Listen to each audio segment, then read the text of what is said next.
my 40th anniversary. I opened Champion School of Real Estate in 1983 at the beginning of a down market. And we have grown Champion School of Real Estate over these 40 years to be the largest real estate school in Texas, if not the USA. Large only means something if you can also put quality in every category. Quality teachers, quality textbooks, wonderful career counselors, technology that is up to date, new and trendy, brick and mortar buildings that are beautiful, our fantastic virtual online classroom, as well as online delivery systems. When I opened Champion School of Real Estate in 1983, it was a huge leap of faith. We were in a down cycle. What I've learned through our up and down cycles is that there's always a need for real estate, and people are always ready to buy residential, investment properties, buildings, warehouses, and the down cycle will soon move to an up cycle. I know for a fact that Champion School of Real Estate was built one person at a time, the way every residential, commercial property manager, loan officer, appraiser, inspector builds their business. Thanks to our many employees at Champion School of Real Estate, our fantastic teachers, our very successful students, we have the growth that we have had and enjoyed these 40 years in business.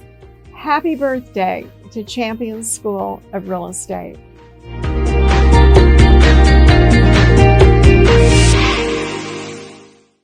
Good morning, students, and all of our wonderful customers at Champion School of Real Estate. Today, the person I'm interviewing is so very, very important to your success. We are strictly talking about cold calling. And every single person in sales needs to know and feel comfortable with cold calling. So the goal today is after we talk with Courtney Parrott, and Courtney Parrott is a friend as well as someone that I admire because of her cold calling success. Just amazing.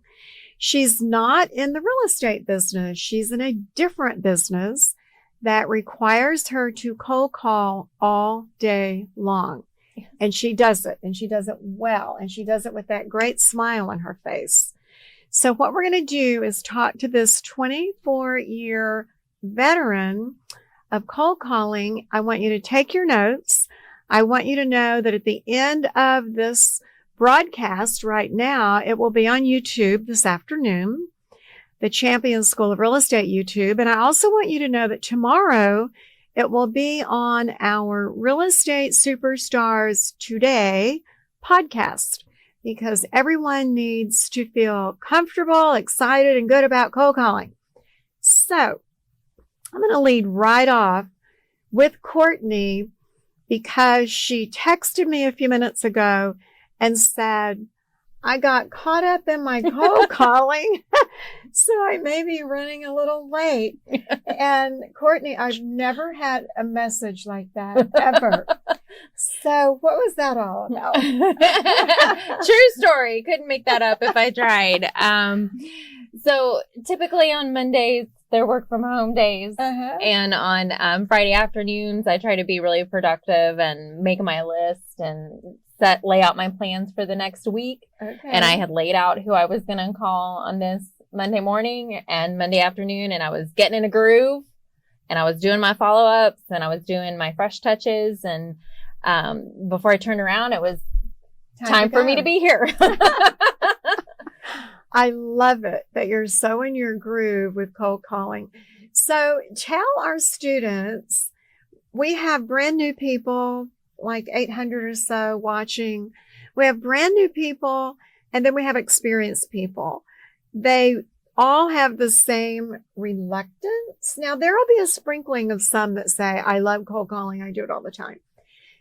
Let us know sort of Courtney's step-by-step process on how you get your brain, your organization skills ready for successful cold calling.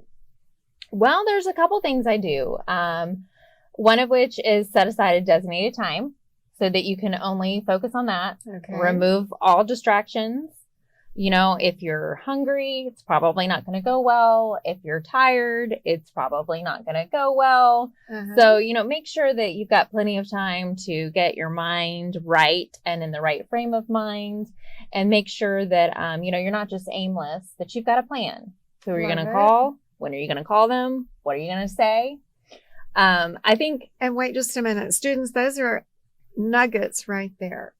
The time, what you're going to say, and literally when you're going to do it, and what else? And I also find it may be corny, but you know, when you're cold calling, usually it's just you, so you don't have to worry about what anybody thinks. But go ahead and type out a script, because sometimes you may get put on hold, or sometimes, you know, whoever answers the phone may catch you off guard, or they may ask you a question and you weren't prepared for that. So, you know, sometimes I'll write out a script or have it on my computer screen so that I don't get too far off track. So, you're a specialist at this. I've just been doing it a long time. And, another thing is, I just remember, you know, there's a person on the other end, and talk to them like a person. I think early in my career, I got really wound up about being formal and saying the right thing, using the right words. I didn't want to be perceived as, you know, stupid, or like I wasn't an expert. And when I was young, I mean, I wasn't an expert. We didn't want to advertise that to everybody, but I wasn't an expert. So I was kind of afraid that people might see how unprepared I was. But you just have to be comfortable with being uncomfortable. And we're having new conversations, fresh conversations. It's the opportunity to start a relationship. You know, you may reach out to somebody that you have a lot in common with, or becomes a fast friend, or knows lots of people, or that wants to do business with you and then send you referral business, the best kind of business. Exactly. If you don't get past the hello, it's not going to happen. That's right. Now, I want to tell you that you've been calling on me with the business that you're in, and it was never what you said. It was never the price point. It was your personality. Oh, thank you. So what you just said is absolutely the truth, in that you became a person, and I thought, she is so nice, and I want to help her. But I want to go back with the very beginning, because having done this for, I keep saying 24 years, I'm close, right? Yes. Okay. It's about 20. And I think you started out cold calling in Abilene. Yes. So what motivated you to cold call? And tell us how that sort of evolved. So I was a young 20-something with very little sales experience, and fear of failure is what kind of motivated me. Fear of failure. We all have that. Right. I did not want to go home empty-handed. I didn't want to go back to the office empty-handed. And, you know, I had to put one foot in front of the other. And, you know, West Texas, it's a hot little town, literally. And I would park and walk. I would park at shopping centers. I worked for a Fox and UPN affiliate, and we were the youngest TV station in town. All the other stations had been around 50 years or longer. And I would just park in a shopping center and walk and go in one small business after another and just talk to people. And knowing you were going to be rejected. Yes. Yes. And then I would get a Dr. Pepper and regroup. And then I would hit the next area. And I did it until you could drive up and down both sides of the street. And I had been in every single business on both sides of the street, because at the time I didn't know what else to do. I didn't have any business contacts. And that's called the personal marketing approach. Right. I didn't have any business contacts. I didn't have any, I didn't have a portfolio of established business. I was having to build all of it on my own. And I also went in the places that I frequented, restaurants and boutiques where I shopped, or places where, you know, I knew that the business was popular, and furniture stores and whatnot. And I would just walk in and start a conversation with people and learn about their business. People love to talk about themselves. It's always a hot topic. That's in our books. You don't have to worry about what you're going to say. Turn it over and let them talk. Yes. And I was actually a journalism major. So I took a lot of classes on interviewing and asking questions. And I think that kind of, unbeknownst to me at the time, prepared me for a sales career because it got me to ask, how did you get started? How long have you been in business? What are you currently doing? What types of customers do you like to see? What's your best customer? What are your challenges? I call it connecting the dots backwards. You had no idea that with your degree in journalism, how that would help you with writing your script, asking questions to people, just to get them talking. Just basic questions. How is your day today? What was really fun over the weekend? Anything like that. So how many no's, thinking back to knocking on those doors on either side of the street in Abilene, how many no's did it take before you got a yes, and how did that make you feel? I probably got 40 or 50 no's before I got a yes, and I probably got at least 30 no's before I got a maybe, and then I hung on to that maybe for dear life, and I was like, you can't quit me. I will find you, and if anybody even entertained me for like half a second, I was back. And I was very consistent.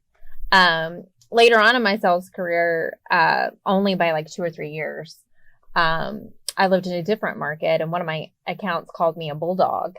And at the time, I didn't really know what that meant. I was a young 20-something and didn't have any children yet, still didn't have a lot of work experience. And it dawned on me later that he just meant once I bit into somebody that I didn't let go.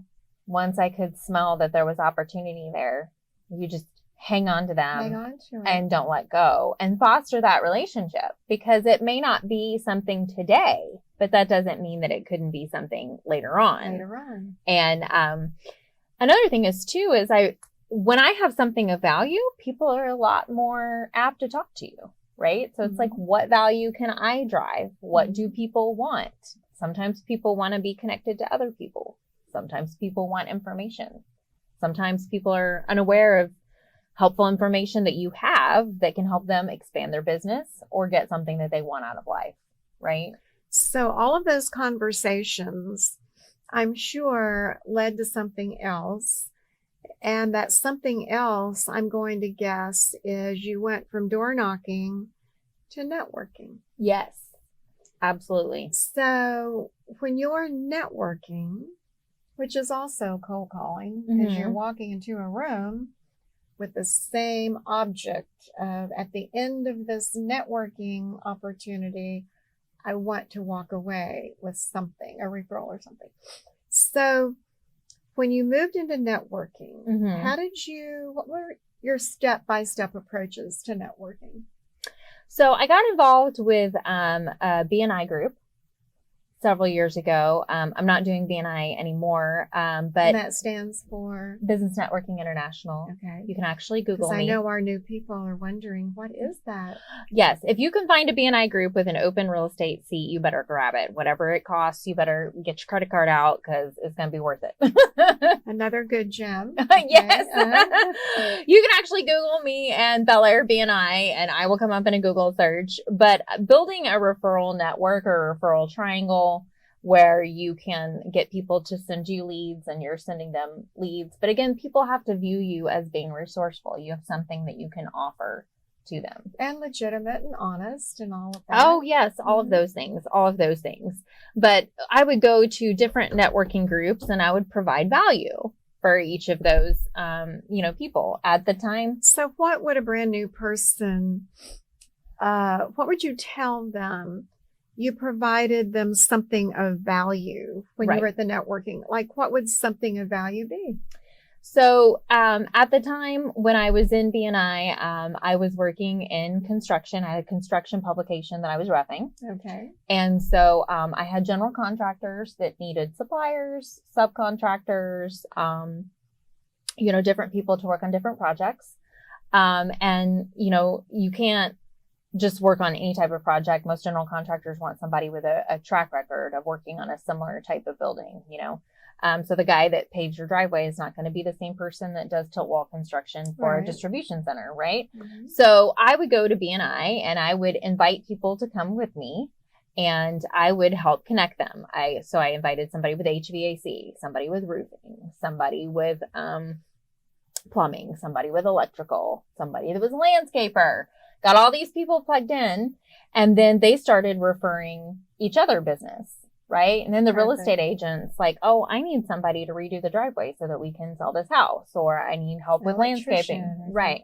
Well, and then, of course, the mortgage person's going to latch on to the real estate agent, and then the title person's going to latch on to both of them. And that's what networking groups are all about, and why you need to get involved in at least one, if not a couple. Yes. Mm-hmm. And it's not just me passing them business, but introducing them to other people that are passing each other business, and it's been several years since I've been active with that group because I'm working in a different publication now. But, there's still people I met through there that are like, I never made $1 million take home until I met you. Wow. And so that's very rewarding. You want to be that person. So helpful. And you want to ingrain in their mind that when they have a need, you're the first person that they come to. They don't ask somebody else. Like without a doubt, they're going to use you. They're going to use you because they have, in their minds, they've already formulated a relationship with you. Yes. They feel like they know you. You're going to help them as well as they're helping you. And when you're ready to walk into that networking group, what type of thoughts do you have? Do you just walk in? What is your preparation, Courtney, when you're ready to walk into any kind of meeting? So a 30-second elevator speech, right? If you can't concisely say what it is that you do, people check out after the first 30 seconds anyway. You've got to have a hook. You've got to grab them. Something I like to say is I bring buyers and sellers together. When people ask you what it is that you do, I never respond with, I'm in sales, because aren't we all in sales? Right. Well, most of us, one way or the other. And who wants to see another salesperson? But I try to be resourceful, and I'm like, hey, I'm bringing buyers and sellers together. So you're either a seller or you're a buyer. People are like, oh, well, how do you do that? And am I a buyer or am I a seller? Right. And so now they're engaged. Uh-huh. Now they're thinking, oh, I'm intrigued. Tell me more. Right. And then they want to know, what is it that your buyers are buying? What is it that your sellers are selling? Now you got a conversation going. Now you're engaged and you have a willing participant that is saying, tell me more, tell me more, tell me more. That's in the position that you want to be in. Courtney was telling me when we met not too long ago how she has a targeted approach where when you are thinking about attending a networking event or a group meeting, knowing that her goal is, yes, to help people, but ultimately to get a sale on something. Right. But she really focuses on what it is she wants to get out of that meeting. And I want to make sure that all of our viewers and listeners that are in real estate or loan or inspection or appraisal, they're all entrepreneurs. And there is a crossover for everything you're saying. In fact, everything you're saying, Courtney, is in my 30 Days to Success book on cold calling. Only you are saying it very succinctly. Mine's just a little blurb on cold calling because this is how to be a real estate agent and jumpstart your career. And when you and I were talking about cold calling, this lady truly is not afraid of being rejected. I mean, that is the number one fear, is being rejected. So early on, did you ever go into a room and like beat on the wall or cry or anything when you were rejected? Or how do you deal with that? Yes, yes, yes. No, there's a lot of frustration, and early in my career, I spent a lot of time in tears, probably more than I'd like to admit. But I think the moral of the story is you just have to keep going because there's success on the other side. And the more wound up you get about it in a negative way, everybody can read that, they can feel that. It's hard to look at people and smile and have that met with a negative response. Every once in a while it might happen. Mm-hmm. But for the most part, when you're speaking to somebody and you approach them with joy and you're happy and you're smiling, that's what you get back. And you've never ruined anyone's day by asking for their business. Right? That's what many worry about is, I'm so afraid. Because what if they say no, and then they look at me like they're really bothered because I asked for the business? No, that's what we're all about. But it doesn't have to be an exact direct approach. You've said that so many ways. Literally cold calling, warm calling, whatever you want to call it. You are talking to someone, just having a conversation. But definitely having your script together on what is my ultimate goal. Mm-hmm. And then you get to that ultimate goal. Well, and a lot of times people may use the word no, but what they really mean is not right now. Not right now. Mm-hmm. Or I don't really know you, and this is awkward, so not right now. But it doesn't mean not ever. It's an opportunity. Now, how often do you reach out and touch your potential clients and your clients that you can depend on? Do you have like a rule of thumb for how often you reach out to them and they hear from Courtney? Right now I have a list where I'm kind of revisiting it every 30 to 45 days. Okay. And I'm getting some hand raisers or people, where the cream rises to the top. I'm getting some interest. And some of them, it's just not right now. But the more I learn about them and the process, then other opportunities come up. And, sometimes people will want to take an appointment with me, but they're like, we don't have any budget to spend any money right now or whatnot. And, I take the appointment anyway because I'm going to learn something. I'm going to learn something. And then if I don't have a conversation with them, or at least have a conversation with them once, then I won't know when I've got something good that meets their needs or that they would want to be involved in, because I don't know enough about them. Well, when I said I knew it, is because a lot of people that have call resistance, and we're talking really more the personal, not just picking up the phone and randomly calling anyone, but new people, and I keep saying new people because it is the truth. Lots of brand new agents have to understand that you can't be an undercover agent. People need to know who you are and what you're doing. So if I said no to you, for many it would be, okay, I'm not calling her again. But for Courtney, whose life career has been about cold calling, for her it's like, well, you just don't need me right now, but I'll be back. Or when can I come over? Right. Now, you can run, but you can't hide. But you can't hide. You used a term at the very beginning, like fresh touch? Yes. Okay. What do you mean by that? So sometimes I will call people that like I've already met them once or twice, or I've engaged a little bit with them, but it just hasn't gone anywhere. So maybe it's not as it's not super cold, right?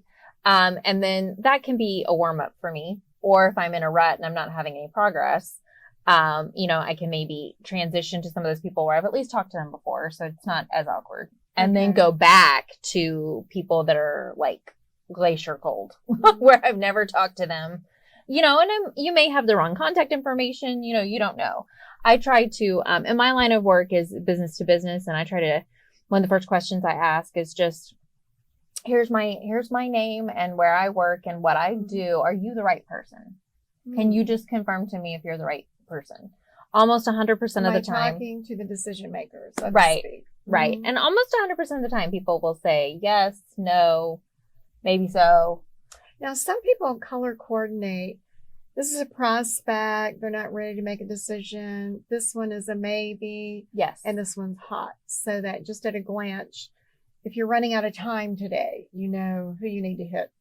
So, we use Salesforce where I'm currently at, but I also keep a lot of spreadsheets or a notebook, with notes on everything so that I can go back. But CRMs are, garbage in, garbage out. But if you really work it, it'll perform for you. And a CRM is customer relationship management system. Because we all have those in real estate and loan. And when you go into your office, they will tell you what their CRM is. And it makes life a whole lot easier for you because obviously it's a platform that allows you to reach out and touch your customers on a fairly regular basis, but you get to set up what that basis is. Do you personally like the personal touch, or are you okay with email texting? What is your preference? So I will use the email as kind of like a warm up or to get some of those questions out of the way. Are you the right person? And then follow that up with a phone call. So at least they've heard my name. Hopefully they've heard my name, or they at least know that I'm going to be expecting me to call them, or, they'll recognize when I reach out to them, and then we can kind of have more dialogue going. I think the integrity of the list is important. So like if I don't have the right contact information, then I know that I need to get the right contact information instead of beating that dead horse, over and over again. But I think that CRMs can also be like a gym membership. You can buy the gym membership, but that doesn't guarantee that you get to where you want to be or where you need to be. You actually have to go to the gym, and you have to do it over and over and over again. That's a great example. And the CRM and cold calling is the same way. It is no different. And if you're putting your prospecting system together, just remember the rule of thumb is one personal, and then you can do an impersonal and then a personal follow-up. So I'm challenging my customer to say, if you look at your prospecting system and it's impersonal, it's just really not going to work for you as well, because historically it doesn't work it's easier to email, text, send something in the mail than have that face-to-face. For some people, it's easier. For this woman right here, who is an ace at cold calling, she's looking at me like, I would never do that. She is total warm. She just emits like, yes, I need to talk to you. I need to see you. And we're not all that personality, but your preparation on what do I want to get out of this today? Right. And how am I going to prepare for it? And don't prepare for it if you said earlier, if you're hungry or you're tired or it's the end of the day and you've been dreading this all day long, wait till in the morning. Right. You want to do it when you're fresh, for sure. And when you're free of distractions and free of anxiety. And you make a little schedule. Yes. Time blocking is a thing. And going back to the gym, if you do it, it works. If you don't, if you're anti-time blocking, it's not going to work out well for you. Anti-time blocking. You've got to engage in the methods that work. And I think one reason too why I think that I'm more comfortable with it is because I've learned what my value proposition is. I've learned what it is that I have to offer, what information it is that I'm holding that is of value to others, what it is why people like to do business with me. She's challenging each one of us to know and write it down in your little elevator speech, your little elevator talk. Why would someone need to talk to me? Why would someone want to do business with me? Because if you don't think you have any value, no one else is going to think you have any value either. So what does that unique proposition look like?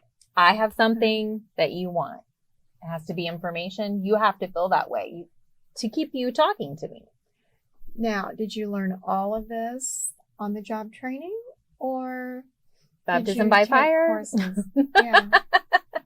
No, I think it's life experience coupled with ongoing sales training and learning from other people and reflection. I did A, B, and C, and that worked, and that helped me get to where I wanted to be. Mm-hmm. But networking groups too, like BNI, they offer training. They have processes, getting nuggets from people that are more experienced Well, our than customers are so lucky because all of our marketing classes have that in it. And we go through, whether it's Powerhouse Marketing, Marketing One, 30 Days to Success. In those marketing courses, we absolutely talk about, you need to sit down and figure out, why would someone want to do business with me? Be sold on yourself for sure. Right. And all of the other steps you've mentioned today, I hope and believe our students have written them down. Again, tomorrow, you can write them down again from the podcast or from YouTube. I don't take questions when I'm interviewing someone, Mm-hmm. but I notice we do have a chat question that says, do you feel as though you need to give a little gift to someone when you're networking? Like, I'm coming to meet with you. You're so kind to meet with me. Here is whatever, notepad, notebook, candle, something. I don't usually give out physical items, but I do try to give, a piece of information or a referral. Okay. Sometimes I set appointments with people and there's something that they want, maybe something that they didn't realize was happening or about to happen, or I had an audience or something that they were looking to reach, and I provide them a pathway to do that. And then sometimes it doesn't always line up, but I'm like, you know what? I know somebody that you've got to meet, and they'll bring you referral business. And all day long, we encourage all of our customers to have their preferred vendor list. The tried and true repair people, the electricians, the plumber, all of the handyman that have done a good job. And that list is valuable. It's valuable to your customers, your potential customers, and just on your street. When your neighbor says, I need a plumber, we're now the specialists. We have to know all of those people that do a good job. And it also makes us look more competent and more in the know and being helpful. If you can always be a resource, people will always come back over and over again. And that's another gem to write down. I hope that's right at the top of the paper. Be a resource and people will come back again and again. So would that be your final thought process as we end up our little talk today? Brand new person who has call resistance, what would you say to them? Get comfortable with being uncomfortable. I love it. Because it's not going to be your last moment of being uncomfortable. So just embrace it, lean into it. It's part of the process. You can't fall off the floor. Got nowhere to go but up. And I'm going to say one more time that all of our wonderful interviews are in our Successful Tendencies of Real Estate Champions.